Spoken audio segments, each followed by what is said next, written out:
1972, a crack commando unit was sent to prison by a military court for a crime they didn't commit. These men promptly escaped from a maximum security stockade to the Los Angeles underground. Today, still wanted by the government, they survive as soldiers of fortune.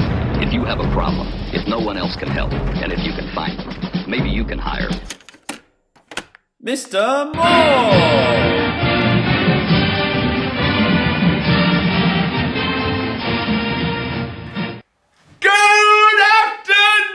And welcome to Mr. Moore's online flip classroom, and boy am I excited to be with you guys today because we are going to look at how to solve indicial equations. That's right guys, we're going to be looking for unknowns when working with indices. So let's not wait any longer and let's get stuck straight into the lesson and have a look at a bit of an introduction and a worked example on how to do just this. Let's check it out.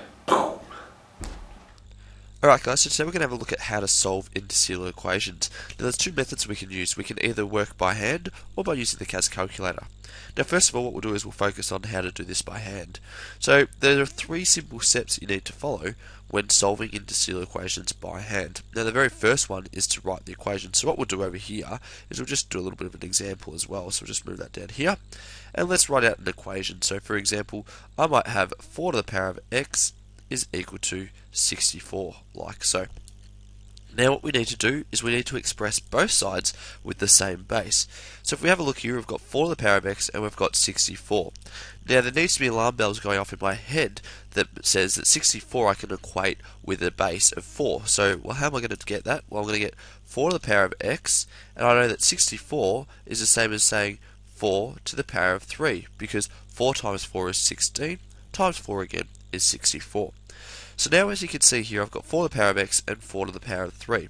The very last step that we need to do is to equate the bases. So if we have a look here, I know that 4 to the power of x is equal to 4 to the power of 3.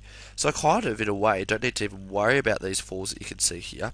And I could just equate the bases saying that, well, x is equal to 3, because the 4's here are the same. So therefore 4 to the power of what is the same as saying 4 to the power of 3? Well, it's going to be x is equal to 3. Alright, now for the second method, we've got your CAS calculator. Now we'll go back to this at the end of the lesson, so don't stress about it too much. But what we use this for is when we cannot make these bases the same. So this might be, for example, if I had 4 to the power of x is equal to 1 over 5 to the power of 3. Now we know here that 4 to the power of x is equal to 5 to the power of negative 3, but as you can see here, the bases aren't the same, so the only way I can actually solve this is using the CAS calculator. Alright, so I guess now that we've had a look at that, it's time to have a look at some worked examples. And these are, solve the following indicial equations. For A, 10 to the power of x is equal to 10,000. B, 5 to the power of x minus 2 is equal to 125. C, 3 to the power of 2x plus 4 is equal to 81 to the power of 3x minus 1. Alright, so let's go through and have a look at part A first of all.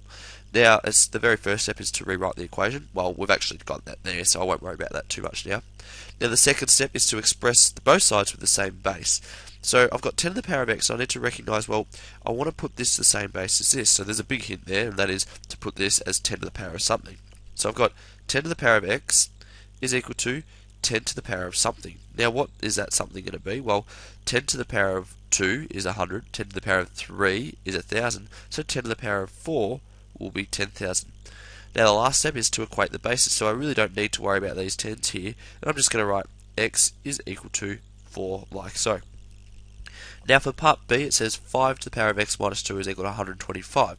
So you would normally rewrite the equation in your book, but for this one, because I've already got it written down here, what I'm going to do is express both sides with the same base. So I have a look over here, and I've got 5 to the power of x minus 2 is equal to 125. Now there's a big hint in this base here that I need to make this as a base of 5 as well. So I've got 5 to the power of x minus 2 is going to be 5 to the power of something. Now 5 times 5, or 5 squared, is 25, so therefore 5 cubed is 125. So now I don't need to really worry about these 5's anymore, so I just get rid of them, and I know that x minus 2 is equal to 3. Now I'm still looking for x, so what I need to do is add 2 to both sides, so I get x is equal to 5 like so.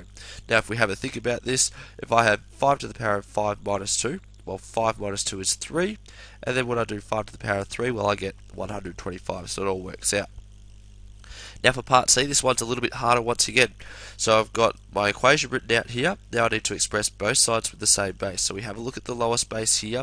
And I can see 3 to the power of 2x plus 4 and 81 to the power of 3x minus 1. So this is the lowest base, and I reckon I can rewrite 81 with a base of 3. So what I'm going to do is I'll write 3 to the power of 2x plus 4 is equal to 3 to the power of something. Now what's that something going to be? Well, it's 3 squared is 9. 3 times 3 times 3, or 3 cubed, is 27. So 3 to the power of 4 is equal to 81. But we've still got to worry about this 3x minus 1. So I write 3x minus 1 out here like this. Now what I need to do is rewrite out the equation again. 3 to the power of 2x plus 4. But this time what I'm going to do is expand this, because I'm going to have to follow one of the index laws where I actually need to multiply out here like this. So that's going to be equal to 3 to the power of 4 times 3x is 12x. And 4 times negative 1 is negative 4. Alright, so now what I've got is both bases here. They're both the same, so I can kind of get rid of them here and just write 2x plus 4 is equal to 12x minus 4. Alright, let's go through and do this now. So I'm going to subtract 2x off this side, so that's going to get me 4 is equal to 10x minus 4. And I'll add 4 to both sides here, saying 8 is equal to 10x. So now all I need to do is go through and divide both sides by 10, so I get 8 over 10 is equal to x, or 4 over 5 is equal to x. And there you go, that's how you solve indicial equations like you can see here. Alright, so it's now time to press pause and attempt the following questions. Those are, for part A, 2 to the power of x is equal to 32. For part B, 3 to the power of x minus 1 is equal to 81. And for part C, 6 to the power of 2x plus 1 is equal to 216 to the power of 2x minus 4. Remember, when you're done, to press play and check your answers out against mine. Alright, so welcome back. Now as you can see here, I've got 2 to the power of x is equal to 32. So I looked at the 2 here and I thought, well, I wonder if 32 can be written as the same base of 2. So I've gone 2 to the power of x is equal to, well, 2 times 2 times 2 times 2, basically 5 times, will get me 32. So you got 2 to the power of x is equal to 2 to the power of 5. And then I don't worry about these 2's here, so I just say that x is equal to 5. Now for part B, I've got 3 to the power of x minus 1 is equal to 81. So I thought, well, can I rewrite 81 as a base of 3? So I thought, yes, I can, because 3 times 3 times 3 times 3, or 3 to the power of 4, is equal to 81. So 3 to the power of x minus 1 is equal to 3 to the power of 4. I don't worry about these 3's anymore, so then I end up with x minus 1 is equal to 4. And when I add 1 to both sides, I get x is equal to 5. Now for part C, this one's a little bit harder again. So you've got 6 to the power of 2x plus 1 is equal to 216 to the power of 2x minus 4. Now, I thought, once again, can I rewrite 216 with a base of 6? Well, yes I can, because 6 to the power of 3 is equal to 216. So I've rewritten out this as 6 to the power of 2x plus 1, keeping that the same. And 216 is 6 to the power of 3, in brackets, to the power of 2x minus 4. So now, once again, I've written it out, but what I'm doing here is I'm actually expanding the brackets 3 times 2x and 3 times negative 4. So 3 times 2x is 6x, and 3 times negative 4 is negative 12. So therefore, I don't need to worry about these bases anymore, and I can rewrite it out as 2x plus 1 is equal to 6x minus 12. Now what I do is I subtract 2x off both sides, like so.